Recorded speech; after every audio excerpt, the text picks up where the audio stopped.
네, 할렐루야. 안녕하십니까. 삼교구 목사가 아닌 교육총괄 육바울 목사입니다. 네, 제가 한 달 전에 이 자리에 서서 부임 설교를 했던 게 엊그제 같은데 하나님의 은혜 가운데 또 교육총괄이라는 자리를 주셔서 오늘 말씀을 선포하게 되었습니다. 이 시간 교사의 사명이라는 제목으로 하나님 말씀 선포하겠습니다. 오늘 이 자리에 참석한 교사 여러분도 계시고 또 우리 성도님들도 계십니다. 근데 우리가 선생님으로서 또 교사로서 사역을 할 때 아이들이, 학생들이 말을 잘 들으면 얼마나 좋습니까? 근데 그게 생각보다 쉽지 않습니다. 정말로 어려운 자리에 계신 선생님들입니다. 근데 여러분, 교사는 올바르게 말씀을 가르치는 것만 중요할까요? 교사는 보통 말씀을 가르치는 자로 우리가 알고 있습니다. 물론 그 역할도 맞습니다. 근데 정말 교사의 사명으로서 생각해야 될 것은 말씀 양육보다 더 중요한 것이 있다는 것이죠. 오늘 읽은 본문은 사도 바울이 예루살렘으로 가동 중 밀레도라는 곳에서 에베소 교회의 장로들을 불러 그들에게 주신 말씀이 기록되어 있습니다. 그 당시 장로들은 교회를 감독하는 자로서 성도를 섬기며 또 말씀을 가르치는 감독들을 보좌하는 역할을 하였습니다. 저는 오늘 본문을 통해 사도 바울이 장로들에게 말씀한 말씀 중에 바로 여기에 교사의 사명이 있는 것이죠. 장로의 역할 중 말씀과 가르침이 매우 중요합니다. 장로는 교사를 다독이는 역할도 해야 된다는 것이죠. 오늘 본문은 에베소 장로들에게 주신 말씀이지만 하나님의 말씀을 가르치는 교회학교 교사 또 선생님을 위해 기도하는 여러분 모두에게도 동일한 말씀입니다. 이 시간 오늘 본문에 나오는 말씀을 통해 교사의 사명이 무엇인지, 어떤 교사가 참된 교사인지 알아가며 교사의 사명을 끝까지 충성스럽게 감당하기를 원하시는 하나님의 말씀을 듣고자 합니다. 네, 첫째로 교사는 항상 자신을 돌아보아야 합니다. 한번 따라하겠습니다. 교사는 항상 자신을 돌아보아야 합니다. 영국의 시인 워즈워드라는 사람이 있습니다. 그가 이렇게 말했다고 합니다. 만사를 제쳐놓고 혼자 있는 시간을 갖도록 하라. 자신을 돌아보라. 그대의 영혼이 무엇으로 입고 있는지를 보라. 감히 그대의 가슴을 들여다보라. 그리고 거기서 발견하는 것을 위아래로 뒤집어 보라. 무슨 의미일까요? 우리가 하루하루 살아가면서 우리가 어떤 사람인지 날마다 자신을 돌아보고 성찰해 볼 필요가 있다는 말입니다. 오늘 본문 28절 말씀을 보시면 여러분은 자기를 위하여 또는 온 양떼를 위하여 삼가라. 성령이 그들 가운데 여러분을 감독자로 삼고 하나님이 자기 피로 사신 교회를 보살피게 하셨느니라. 아멘. 여기서 삼가라라는 단어에 주목하고자 합니다. 이 삼가라라는 단어를 헬라어 원어의 뜻으로 말씀드리면 날마다 자기 자신을 돌본다라는 뜻입니다. 교사인 여러분이 무엇보다 힘써야 할 일이 있다면 자기를 위하여 삼가는 것, 즉 자기 스스로를 항상 돌아보는 것입니다. 왜 그럴까요?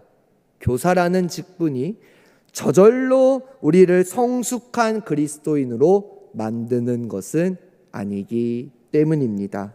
오히려 교사이기 때문에 더 게을러질 수 있다는 것을 잊지 말아야 합니다.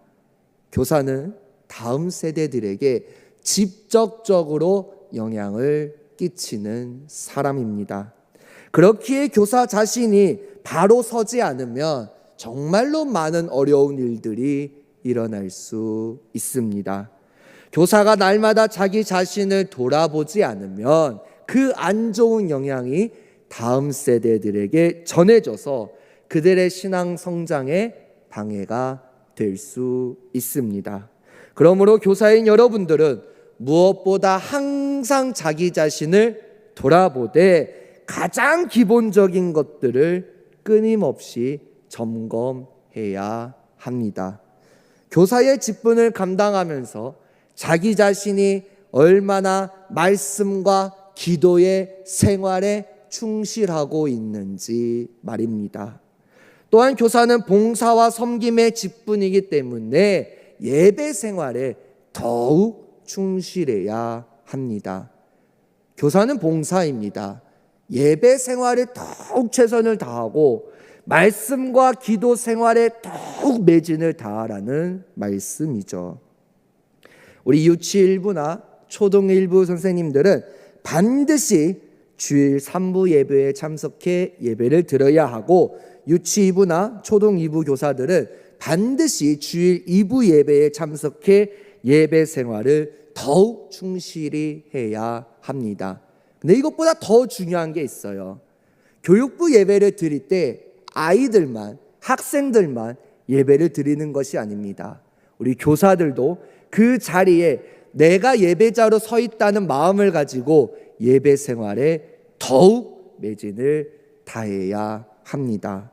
항상 아이들, 학생들을 가르칠 말씀을 내가 얼마나 잘 준비하고 있는지, 다음 세대들을 위해 얼마나 힘써서 기도하고 있는지 등등, 이런 기본적인 것들을 항상 점검해야 합니다.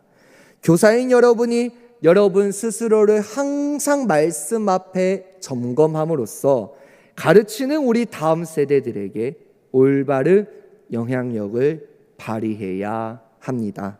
더 중요한 것은 교사 자신이 정말로 올바른 그리스도인으로서 살아가고 있는지 날마다 말씀 앞에 점검해야 합니다. 여러분, 교사는 종교인이 아니에요. 그냥 교회를 다니는 사람이 아닙니다. 그냥 예배에 나오는 사람이 아니에요. 교사는 먼저 하나님 앞에 온전한 그리스도인으로 살아가야 합니다. 교사는 그리스도인이기 때문이죠. 종교인은 남들을 비판하기에 바쁘지만 그리스도인은 날마다 자기 자신을 먼저 돌아봅니다.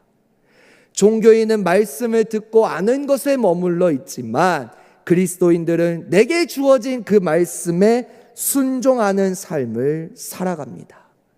종교인은 자신의 유익을 위해서만 구하지만 그리스도인은 하나님의 뜻에 결정되기 위해 하나님의 뜻을 먼저 구합니다. 종교인은 불평과 불만이 많지만 그리스도인은 어떠한 상황에서도 감사를 합니다. 종교인은 자신이 드러나기를 원하지만 그리스도인은 오직 주님만이 드러나기를 원합니다. 종교인은 내가 주인이지만 그리스도인은 나의 주인은 오직 예수님이다 라고 고백해야 합니다. 그 외에도 정말 많습니다. 오늘 예배 자리에 나온 교사와 성도 여러분, 여러분은 종교인입니까? 아니면 그리스도인입니까? 그러므로 날마다 자기 자신을 하나님 앞에서 말씀과 기도로 성찰함으로 먼저 올바른 그리스도인으로서 모범으로 살아가는 교사 여러분들이 되기를, 또 그 선생님들을 위해 끊임없이 힘써서 기도하시는 여러분들이 되기를 주님의 이름으로 간절히 축복합니다. 둘째로, 교사는 항상 부지런하고 열정적으로 가르쳐야 합니다. 한번 따라하겠습니다. 교사는 항상 부지런하고 열정적으로 가르쳐야 합니다. 네, 제가 오늘 이 자리에 서기까지 회의를 4번이나 하고 왔습니다. 네, 정말 쉽지 않지만 열정을 다해 첫 번째 회의에 참석했습니다. 근데 두 번째 회의에 참석하니까 지치는 거예요. 저도 사람인지라. 근데 세 번째 회의에 참석하니까 이거 언제 끝나지 생각도 들었어요. 네 번째 회의에 참석하니까 이제 끝났구나 개운한 마음이 들더라고요. 왜요? 저도 사람이니까요. 저도 처음에는 열정이 엄청 많았어요. 근데 이게 회의를 4번 하다 보니까 저도 모르게 열정이 사라진 모습을 봅니다. 근데 이거는 저뿐만이 아니에요. 우리 선생님들, 교사들도 마찬가지라는 말이죠. 한 번쯤은 이런 말을 들어봤을 겁니다. 천재는 노력하는 자를 이기지 못하고 노력하는 자는 즐기는 자를 이기지 못한다. 타고난 사람은 노력하는 사람을 이기지 못하고 노력하는 사람은 즐기는 사람을 뛰어넘을 수 없습니다. 너무나 좋은 말인데요. 저는 4글자를 좀 추가하겠습니다. 천재는 노력하는 자를 이기지 못하고 노력하는 자는 열정으로 즐기는 자를 이기지 못한다. 그만큼 교사의 열정이 중요하다고 말씀드릴 수 있습니다. 오늘 본문도 말씀하십니다. 본문 31절 말씀에 그러므로 여러분이 읽게요 내가 3년이나 밤낮 쉬지 않고 눈물로 각 사람을 훈계하던 것을 기억하라. 아멘. 이 말씀에서 사도 바울은 자신이 어떻게 에베소 교회 성도들을 가르쳤는지에 대해서 말씀하고 계십니다. 밤낮 쉬지 않고 눈물로 각 사람을 가르쳤다고 말씀하십니다. 사도 바울은 정말로 부지런하고 열정적인 목회자이면서 교사였음을 보여줍니다. 우리 모든 교사들이 정말 사도 바울처럼 부지런하고 열정적인 교사가 될 수 있기를 바랍니다. 어떤 사람이 있었습니다. 중등부 사역을 하고 있었는데요. 근데 이 사람이 중등부 사역으로 전도사를 시작하다 보니까 학생들이 11명밖에 없는 거예요. 그래서 이걸 어떻게 해야 되나 고민만 하고 있었습니다. 그래도 전도사니까 임원 모임을 가졌어요. 그런데 서로 자기의 이름을 모르는 거예요. 중학교 3학년이었는데 서로를 부를 때 쟤는요 라고 부르고 있었던 것입니다. 학생들이 250명도 아니고 25명도 아니고 겨우 11명인데 서로를 잘 모르니 전도사의 설교가 들어가겠습니까? 안 들어가요. 그래서 이 사람이 제일 먼저 한 것이 있어요. 학생들을 학교 앞에서 1대1로 만나서 식사를 했습니다. 물론 여학생들은 2대1로 만났지만요. 11명 정도 안 되는 학생들이지만 일일이 만나서 식사한다는 것이요 정말로 쉽지 않은 일입니다. 학생들이 지금도 바쁜데 그때는 얼마나 바쁜지 시간을 맞추기가 어렵다고 합니다. 그래도 학생들의 시간을 다 맞춰서 만났습니다. 어떨 때는 저녁에 식사를 2번 한 적도 있다고 합니다. 그렇게 열심히 열정적으로 학생들을 만나니까 학생들이 마음을 열기 시작했습니다. 그리고 그 전도사는 성경 공부를 시작했습니다. 주일 예배 한 번으로 학생들을 신앙적으로 지도하는 것은 정말로 어려운 일이었으니까요. 그래서 성경 공부를 할 때 학생들이 최대한 많이 올 수 있도록 여러 개를 만들었습니다. 근데 교육전도사잖아요. 이렇게 열심히 할 필요가 없거든요. 그런데 주일에 3번의 성경 공부를 했습니다. 식사를 하지를 못해요. 밥 먹을 시간이 없어요. 그런데 시간이 흐르면서 학생들이 그런 모습을 알아주는 겁니다. 그러니까 예배의 태도가 완전히 달라졌습니다. 신앙생활하는 태도도 많이 변화되었어요. 예전에는 하나님은 안 계신 것 같아요, 전도사님. 예수님은 나랑 아무 상관이 없어요, 전도사님. 그런데 이 전도사가 열심히 열정적으로 사역을 하니까 학생들이 이렇게 고백하는 거예요. 내 삶의 주인은 하나님이십니다. 너 어떻게 그렇게 고백하니? 전도사님의 모습을 보니까 예수님의 모습이 보이고, 예수님의 모습을 보니까 나를 이렇게 사랑하신다는 사실을 알게 되었습니다 라고 말이죠. 그리고 이 전도사는 찬양팀까지 조직해 중등부를 부흥시켰다고 합니다. 아마 그 사람이 너무 불쌍하게 보였나 봐요. 자기들을 위해서 이렇게 힘쓰는데 그래도 들어줘야 하지 않나 싶었던 제 교육 전도사 때 사역 이야기였습니다. 네, 제가 대전 문창교회에서 중등부로 교육 전도사 사역을 시작을 했는데요, 이건 제 자랑을 하려고 하는 것이 아니라 저도 그때를 생각해 보니까 지금 너무나 열정이 사라진 거예요. 이렇게 전도사가, 이렇게 교사가 부지런히 열정을 가지고 아이들과 학생들을 대하고 가르친다면 여러분, 그들이 마음을 열어요. 누가 열어주세요? 하나님께서 열어주십니다. 지금 다음 세대들은 원래 하나님의 말씀에 관심이 없어. 이렇게 생각하시면 절대로 안 됩니다. 지금 다음 세대들도 이전의 우리들처럼 날마다 하나님의 말씀이 필요합니다. 그들도 영적으로 갈급한 아이들과 학생들입니다. 그렇기에 그들을 영적으로 깨우기 위해서 교사된 여러분, 더욱 부지런하며 열정적인 교사가 되어야 합니다. 그러므로 여러분에게 맡겨진 교사된 직분을 충성스럽게 감당하되 작년보다 올해는 더욱더 부지런하며 열정적인 교사 여러분들이 되기를 주님의 이름으로 축복합니다. 그리고 그런 교사가 되기 위해서는요, 정말로 필요한 게 우리 성도님들의 기도입니다. 교사로서 사명을 감당하기가 너무 힘들거든요.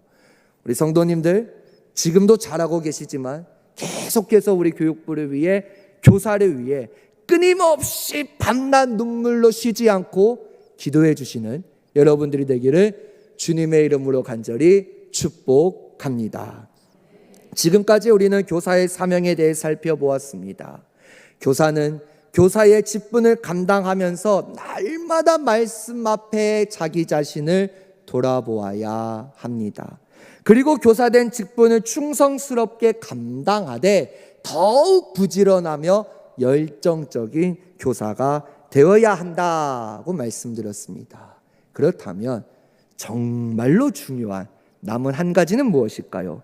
셋째로, 교사는 가르치는 자가 아니라 섬기는 자가 되어야 합니다. 한번 따라하겠습니다. 교사는 가르치는 자가 아니라 섬기는 자가 되어야 합니다.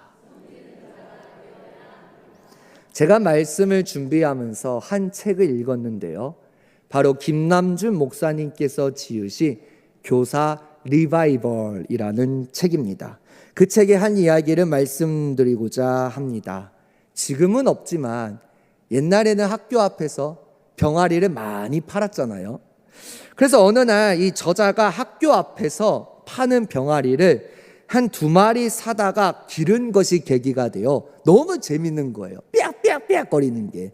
그래서 닭을 몇 마리 기른 적이 있었습니다.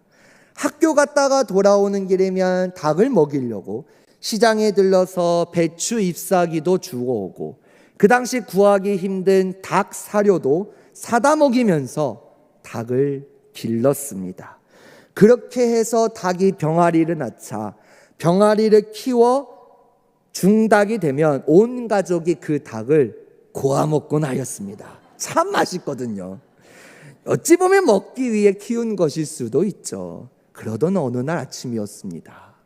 닭장을 들여다본 이 저자는 소스라치게 놀랐습니다.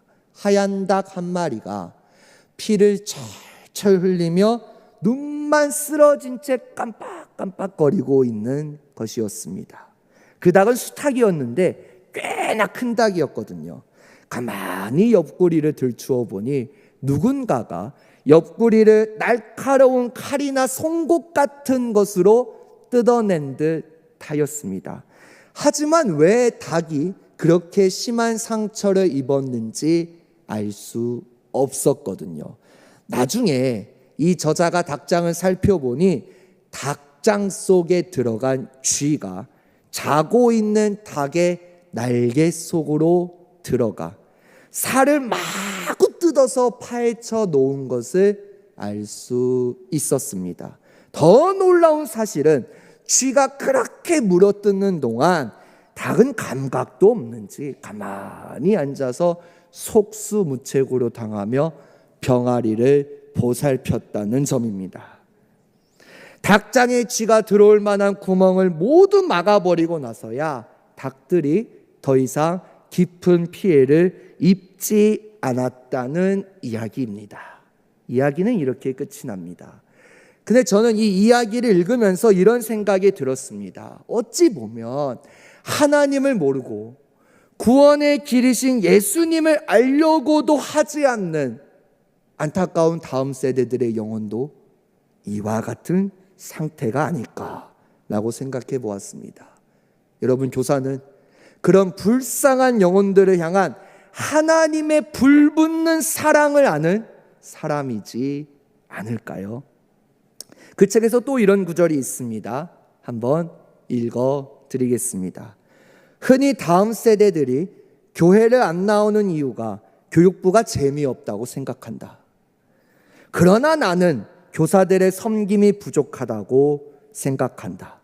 다음 세대들이 왜 교회를 안 나오는가? 그것은 교사의 잘못이다. 우리가 제대로 섬기지 못한 까닭이다. 그렇게 방치되도록 놔둔 우리의 잘못이고, 그렇게 상처를 준 우리가 반성해야 하고, 그렇게 아픔을 몰라준 우리의 죄다. 맞습니다.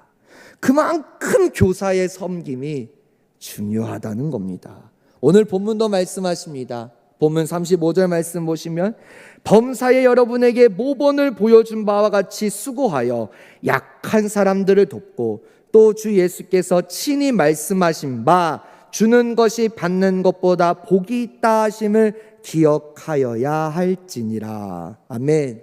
사도 바울은 어떤 목회자고 어떤 교사였습니까?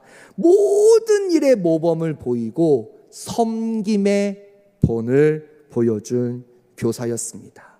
여러분, 교사는 말로써 아이들과 학생들을 가르칩니다. 하지만 그들은요, 교사의 말로만 배우지 않습니다. 오히려 교사의 행동과 삶을 보고 배웁니다. 이런 점에서 교사는 모든 행동에 모범이 되어야 합니다. 물론 이 말씀은 교사가 모든 면에서 완벽해야 한다는 뜻은 아닙니다. 제가 항상 성경을 읽을 때마다 하나님께서 제일 좋아하시는 단어가 무엇일까 생각을 해보았는데요, 오늘 말씀을 준비하면서 하나님께서는 여러분 최고라는 단어를 싫어하세요. 왜 그럴까요? 절대 우리는 최고가 될 수 없거든요. 완벽한 사람이 될 수 없어요. 그런데 여러분, 하나님께서 정말로 좋아하시는 단어가 있습니다. 바로 최선입니다. 최선을 다해 노력을 하고 최선을 다해 섬기는 모습, 그 노력을 하나님께서 기뻐하시지 않을까? 최선을 다해 말씀 앞에서 살려고 하고, 최선을 다해 교육부를 위해 기도하려고 하고, 최선을 다해 내게 맡겨준 아이들과 학생들을 위해 기도하고, 최선을 다해 내가 교사로서 가르치는 자가 아니라 섬기는 자로서 살아야겠다, 이 노력을 기뻐하시지 않을까라고 생각해 보았습니다. 우리 교사들도 언제나 하나님 앞에서 연약하고 부족한 죄인이기 때문이죠. 교사된 여러분들은 여러분이 가르치는 다음 세대 앞에서 신앙이 무엇인지, 섬김이 무엇인지를 최선을 다해 여러분의 삶으로 보여주어야 한다는 것을 절대 잊어서는 안 됩니다. 저와 여러분도 이런 깨달음을 기억할 수 있기를 바랍니다. 여러분, 우리 다음 세대가 예수님이 누구신지를 누구를 통해 알 수 있을까요? 아까 제 이야기를 통해도 말씀드렸지만요, 바로 교육자와 교사 여러분을 통해서입니다. 그래서 사도 바울은 고린도전서 11장 1절에 이렇게 말씀하십니다. 내가 그리스도를 본받는 자가 된 것 같이 너희는 나를 본받는 자가 되라. 아멘. 물론 우리가 사도 바울처럼 살 수는 없어요. 저도 이름이 바울이지만 여전히 사울 같은 모습이 너무나 많은 목사입니다. 그러나 열심히 최선을 다하고 말씀 앞에 서고 끊임없이 사랑하며 섬기며 나아갈 때 당당하게 고백할 수 있습니다. 너희는 나를 본받으라. 우리 선생님들이 이런 마음가짐이 있어야 한다는 거죠.